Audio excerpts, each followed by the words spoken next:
চারপাশে তৃণমূল। বাংলায় যত দিন যাচ্ছে তৃণমূল এগোচ্ছে, সেই জায়গায় আমাদের সাধারণ কর্মীদের উপরও যে আক্রোশ অধীর চৌধুরী দেখিয়েছেন, তার উচিত ক্ষমা চাওয়া, দুঃখ প্রকাশ করে নেওয়া। তার বদলে তিনি সে কর্মীর উপর দমন পীড়ন, রাগ, ধাক্কাধাক্কি এইসব চালিয়ে যাচ্ছেন। যদি আমাদের অভিযোগ ঠিক হয়, শুনেছিলাম মামলা হবে, মামলা হলো না, প্রতিবাদ পত্র এলো না, এনআইএ কন্ট্রাডিক্ট করলো না। আবার যদি ঠিক হয় তাহলে ইলেকশন কমিশন ব্যবস্থা নিল না। তাহলে কি ইলেকশন কমিশন বিজেপির কার্যালয়ে পরিণত হলো? আমরা প্রশ্নটা তুললাম, এ ব্যাপারে যথাযথ ব্যবস্থা দলের তরফে নেওয়া হচ্ছে। 2, প্রদেশ কংগ্রেস সভাপতি বিজেপির পোষ্যপুত্র অধীর চৌধুরী আজ যেভাবে প্রকাশ্য দিবালোকে তৃণমূল কংগ্রেস কর্মীকে নিগ্রহ করেছেন, গায়ে হাত দিয়েছেন, আমরা তীব্র নিন্দা করছি। এতে রাজ্য কংগ্রেস সভাপতির এই আচরণ প্রমাণ করে দিচ্ছে তারা কোন সংস্কৃতিতে বিশ্বাস করেন। এই আচরণ প্রমাণ করে দিচ্ছে তারা মানসিক অবসাদে আছেন, দিশাহীন জায়গায় আছেন, তারা নিজেরা জেতার জায়গায় নেই, এবং তারা যাদের সাহায্য করতে চান সেই বিজেপিও জেতার জায়গায় নেই। চারপাশে তৃণমূল। বাংলায় যত দিন যাচ্ছে তৃণমূল এগোচ্ছে, সেই জায়গায় আমাদের সাধারণ কর্মীদের উপরও যে আক্রোশ অধীর চৌধুরী দেখিয়েছেন, তার উচিত ক্ষমা চাওয়া, দুঃখ প্রকাশ করে নেওয়া। তার বদলে তিনি সে কর্মীর উপর দমন পীড়ন, রাগ, ধাক্কাধাক্কি এইসব চালিয়ে যাচ্ছেন। 3 হচ্ছে, ভোট আসার সঙ্গে সঙ্গে কিছু সমীক্ষা দেখা যাচ্ছে। আমরা খুব স্পষ্টভাবে বলি, যারা যে সমস্ত সমীক্ষা প্রকাশিত হচ্ছে, আমরা জনগণের উপর পূর্ণ আস্থা রাখছি। 2021 সালের বিধানসভা নির্বাচনে আমরা দেখেছিলাম গেল রব তুলে তৃণমূলকে দুর্বল দেখিয়ে অন্য দলকে এগিয়ে দেওয়া হয়েছিল। তার নিট রেজাল্ট, তৃণমূল 200-র উপর আসন পেয়ে তৃতীয়বারের জন্য ক্ষমতায় এসেছিল। তো এই সমীক্ষার ইতিহাসে বারবার দেখা গেছে যে সমীক্ষা জনমতের সঙ্গে সামঞ্জস্যপূর্ণ হয়নি, অর্থাৎ সমীক্ষা ভুল বলে প্রমাণিত হয়েছে। ফলে আমরা মানুষকে বলবো, নিজেদের অভিজ্ঞতা, মমতা বন্দ্যোপাধ্যায়ের উন্নয়ন, অভিষেক বন্দ্যোপাধ্যায়ের লড়াই, কেন্দ্রের বৈষম্য, কেন্দ্রের বাংলা বিরোধী চক্রান্ত, আপনাদের জীবনের ভালো থাকার বাংলার সরকার, শীত গ্রীষ্ম বর্ষা মমতা বন্দ্যোপাধ্যায়ের সরকার ভরসা, এই অনুভূতির উপর দাঁড়িয়ে কোনো সমীক্ষায় প্রভাবিত হবেন না। তৃণমূল বিপুলভাবে জিততে চলেছে।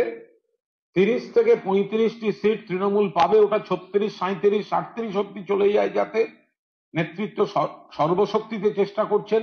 মানুষের বিপুল সাড়া পাওয়া যাচ্ছে। ফলে এই সমীক্ষাগুলিকে আপনারা নিজেদের সিদ্ধান্তে থাকুন, সমীক্ষার দিকে তাকাবেন না। আর এরকম সমীক্ষা এগিয়ে ও পিছিয়ে, কিন্তু এত % ভোট সুইং হলে উল্টে যেতে হবে, অর্থাৎ এও হয় ও হয়। মাঝখানে তারাই আবার বলে রাখছেন যে এত % সুইং যদি হয় তাহলে আবার এ থেকে বি হয়ে যাবে। ফলে এসব ছেলে মানুষই দর্শক ধরার খেলার মধ্যে ঢুকবেন না। বাংলার মানুষ তৃণমূলের সঙ্গে আছেন, তৃণমূল বাংলার মানুষের সঙ্গে আছে, তৃণমূল জিতছে। ফলে এ ধরনের সমীক্ষায় প্রভাবিত হবেন না। প্রশ্ন থাকলে উত্তর দিয়ে দেয়।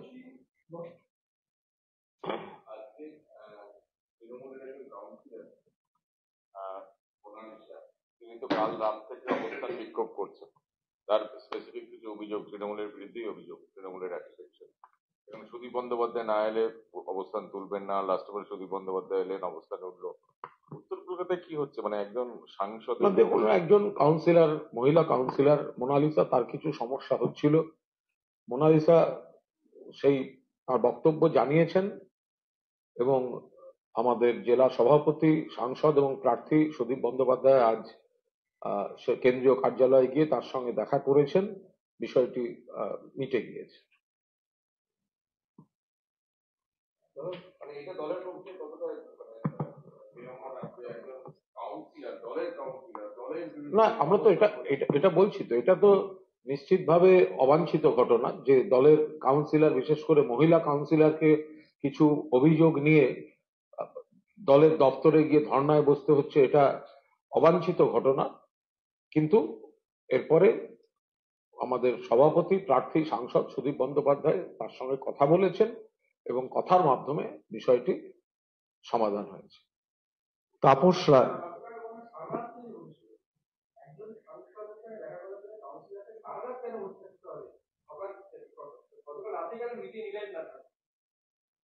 দেখুন, এটা সম্পূর্ণভাবে সাংসদ বা দলের যিনি জেলা সভাপতি সুদীপ বন্দ্যোপাধ্যায় বলতে পারবেন। মানে এইটুকু আমি বলতে পারি যে দলের একজন অত্যন্ত দক্ষ সক্রিয় কাউন্সিলর 49 ওয়ার্ডের মোনালিসার কিছু সমস্যা হচ্ছিল। মোনালিসা কাল জেলার কেন্দ্রীয় নির্বাচনী কার্যালয়ে গেছিলেন, সেখানে তিনি সাংসদের সঙ্গে দেখা করার অনুরোধ করেন। প্রায় সারা রাতি তারা এবং তার সহকর্মীরা বসেছিলেন। সকালে সুদীপবাবু যান এবং কথার পর বিষয়টি মিটে গেছে। বিষয়টিকে এড়িয়ে যেতে পারলে ভালো হতো, সকলের সামনে হয়েছে, এড়াবার কোনো প্রশ্নই নেই। ফলে আমি এটুকু বলতে পারি যে সুদীপবাবু গেছেন, মোনালিসার সঙ্গে কথা হয়েছে এবং তারপর বিষয়টি মিটে গিয়েছে। বিজেপির প্রার্থী তাপস রায় আপনাদের দল ছেড়ে গিয়েছেন। তিনি বলছেন মোনালিসার ঘটনা কোনো বিচ্ছিন্ন ঘটনা না, হয়তো উনি সামনে এসছেন বলে দেখা গেছে। গোটা উত্তর কলকাতাতেই বিভিন্ন কাউন্সিলরদের মধ্যে বিক্ষোভ রয়েছে আপনাদের প্রার্থীকে ঘিরে এবং তার অনুগামীদের ঘিরে।